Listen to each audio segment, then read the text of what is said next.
Ramazan ayı, orucun dereceleri, açlığın manası, Kadir Gecesi ve daha fazlası bu kitapta. Ruhu Allah'a yükselten oruç. Cemal Nur Sargut sizin için derledi.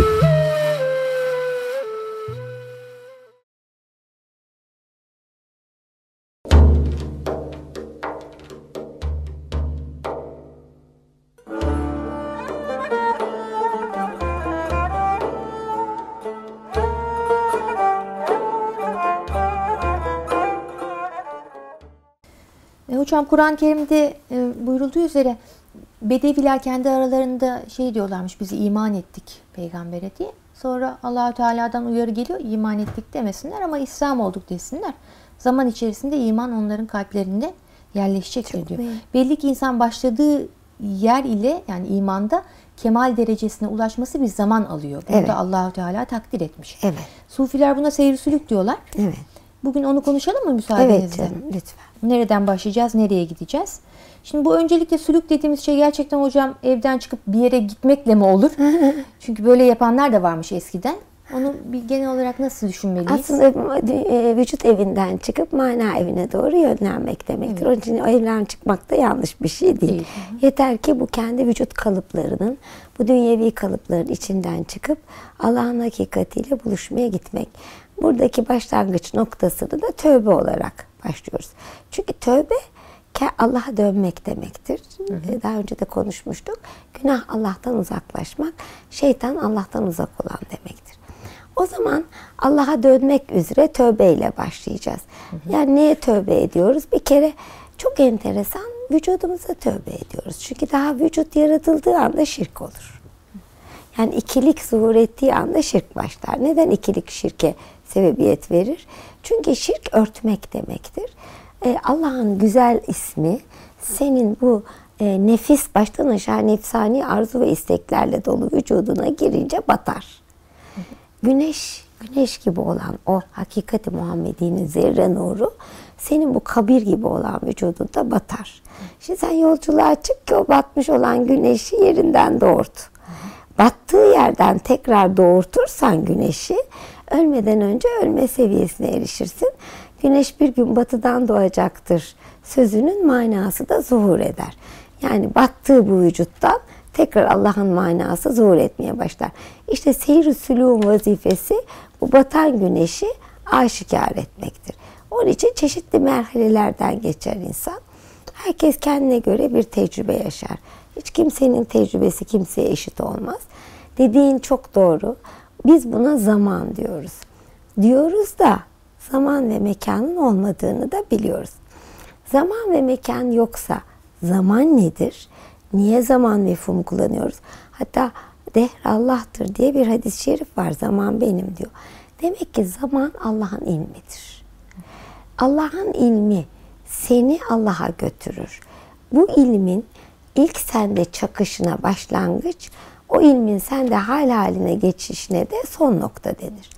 Şimdi sen hangi mürşid-i kamilin ilmiyle kendini Allah'a yakın hissedip Allah'a yüzünü döndürüyorsa, o mürşid senin zamanının babasıdır. Yani ebül vakttir. Sen de o zamanın ilmine uyduğun için o zamanın çocuğu olursun. Yani o ilmi haleden çocuk olursun. İbnül vakt. Vaktin çocuğu olursun. O halde vakti oluşturan bizim bugünkü zaman anlayışımız değil, mürşidin ilmidir. Onun için mesela sen Mevlana'dan, Hazreti Pir'den yararlanarak Allah'a ulaşıyorsan, senin vaktinin babası Hazreti Mevlana, Kenan Rıfai'den ulaşıyorsan vaktinin babası Hazreti Kenan Rıfai'dir. Peki tabii seyr-i sülükte hoca lazım. Ama devir değişti. Mesela eskiden tekkeler varmış. İnsan gidiyor orada hizmet ediyor. Mürşidiyle birlikte bulunma imkanı, hizmet etme imkanı buluyor. Şimdi nerede mesela Amerika'da mürşidi olan bir insan var. Nasıl ona hizmet edecek? Ondan nasıl feyizlenecek? Ya da kitaplardan hoca olur mu? Mesnevi'den bir mürşit olur mu? Kendi çapında her kitap asıl Kur'an-ı Kerim. Baştan aşağı peygamberin hakikatidir. Fakat aynı zamanda ben onu görmek ve yaşayan birinden nasıl yaşandığını görmek ihtiyacı içindeyim. Evet. Neden? Mesela ben iyilik yapmayı çok severdim çocukluğumdan beri. Yani bunu gerekli olduğuna iman ettiğim için bütün hayallerim iyilik üzerine kurulmuştu. İşte çocukları toplayacağım da fakir çocukları şunu yapacağım. Bunu da herkese anlatırdım. Bir gün bu Kur'an'a göre ne kadar doğru bir hareket. Fakat anacığım bir gün bana dedi ki sen iyilik etmekten vazgeç kızım dedi. Bunu düşünmekten de vazgeç. Olur mu dedim. Allah böyle demiyor mu? Ben niye vazgeçeyim? Çünkü sen iyilik etmiyorsun. Kendini anlatıyorsun ve onu nefis haline getirdin dedi. İşte mürşidin müdahalesi bu noktadadır. Sen Kur'an'a göre doğru bir harekette yapsan onu nefis haline geçirdiğin zaman mürşid müdahale eder. O halde önünde bir öğretmen şart. O öğretmene uymak da şart. Aklın ermese de uymak şart. Ama hakiki öğretmeni de bulmak lazım. Olmuyor herhalde. Mümkün değil hocam. Mesela insan bilemediği, göremediği bir yerde bir çıbanı olsa, yarası olsa tamam onun orada olduğunu biliyor. Bir rahatsızlığı olduğunu biliyor. Tespiti de yapıyor. Ama tedavisi yok. Yani mutlaka oraya birisinin gidip oradan onu çıkarması lazım senin için. Kesinlikle. Mürşit de görüyor sendekini. Alıveriyor herhalde. Ama peki burada belki şunu da söylemeliyiz ki bir mürşid-i kamilin 3 özelliği olmalı. Hakiki mürşid. Nasıl hocam? Birincisi hocama annem gidiyor ve diyor ki efendim sizi çok özledim. Birkaç zamandır ayrıyım. Annem o zaman 16 yaşlarında, hocam 85 yaşlarında. Sizi çok özleyerek vakit geçirdim. Ne yapacağımı bilemedim deyince hocam gülüyorlar. Sakalımı bıyığımı özlediysen yakında yok olacak diyorlar. Eğer diyorlar sözlerimi özlediysen o zaman Sami anne sohbetleri yazmamış. Mesneviler tutulmamış. Sözlerim de yok olup gidecek. Ama eğer hakikatimi, bende seni Allah'a götüren tarafı, huzur verici tarafı özlediysen o zaman keşke Allah'ı özledim, onunla vakit geçirdim desen daha doğru olurdu. Şimdi böyle bir öğretmende birinci özellik kendine davet değil Allah'a davet ettiğini görüyoruz. Bu çok önemli.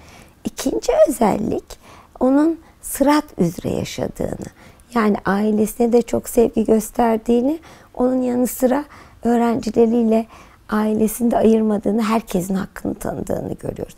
Çok iyi bir komşu, çok iyi bir baba, çok iyi anne. Yani hangi özelliği taşıyorsa en güzelini görüyoruz. Üçüncüsü en önemlisi mekarimi ahlakı onda görüyoruz. Yalan söylemiyor, aşağılamıyor, küçük görmüyor. Ve bence en önemlisi ne biliyor musun? Her olaydaki güzelliği görebiliyor. Ve onun için hiçbir şeye öfkelenmiyor, kızmıyor, sinirlenmiyor. Ay başımıza bu gel. Bugün insanlara bakıyorsun hep bir Türkiye'yi, dünyayı düzeltme gayesi içinde. Devamlı negatifler. Her ne yapılsa bozuk, her ne yapılsa yanlış. Biz düzelteceğiz havasındayız. Bunun yaptığı tek bir şey vardır insan vücudunda, hastalık. Evet, onun dışında kimseyi düzeltmez. Kimseyi düzeltmediği gibi kendini bozar. Öyleyse ne yapacağız? Evet, şimdi şu anda ne var? Terör. Çapımda mücadele edebilir miyim? Ne yapabilirsem yapmalıyım. Teröre uğramış insanlara yardım edebilir miyim? Evet. Teröre uğramış ailelere, şehit çocuklarına, evet.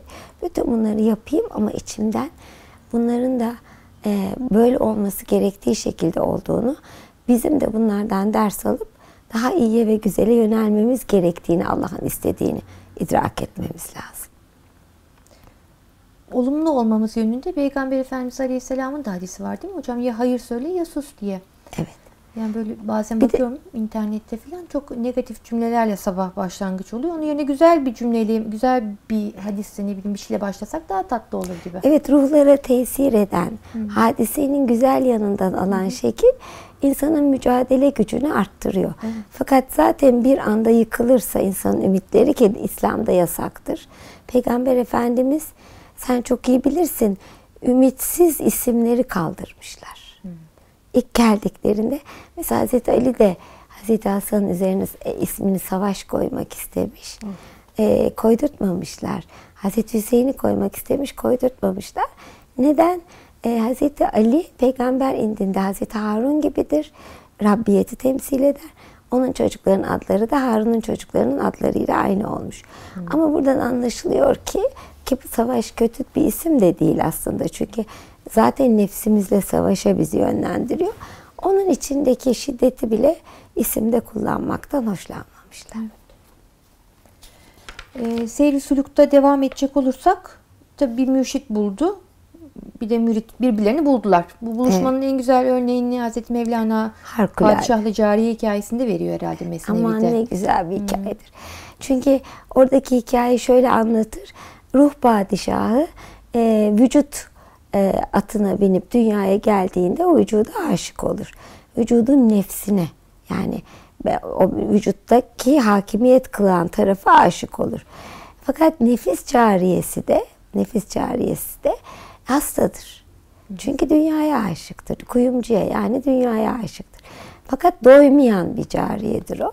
Dolayısıyla padişah nefsini iyileştirip kendisine eş yapmak için uğraşır durur. Önce doktorlara başvurur. Doktorlar aklı temsil ederler. Biz bunun çaresini biliyoruz. 5 dakikada düzeltiriz derler. Ama Allah'ın lütfuyla verdikleri her ilaç ters tesir yapar. Ve çare düzelmez.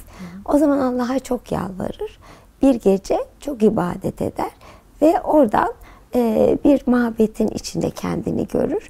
Ayakkabılarını çıkararak mabede girer. Dünyayı ve ahireti atarak. Orada bir pir-i fani ile karşılaşır. O mürşittir, ona aşık olur ve asıl aşık olduğunu, o olduğunu anlar. İşte o zaman vücudun o mürşit sayesinde cariye ile mücadelesi kolaylaşır. Kesinlikle, yani bu buluşma hasıl olduktan sonrası artık zaten kendi kendine gider herhalde insan. Evet. Sevdiğini memnun etmek için Biz de hocasını. burada kalalım istersen. Kendi kendine yarın nasıl gidiyor ona Nasıl gidiyor oradan bakarsın.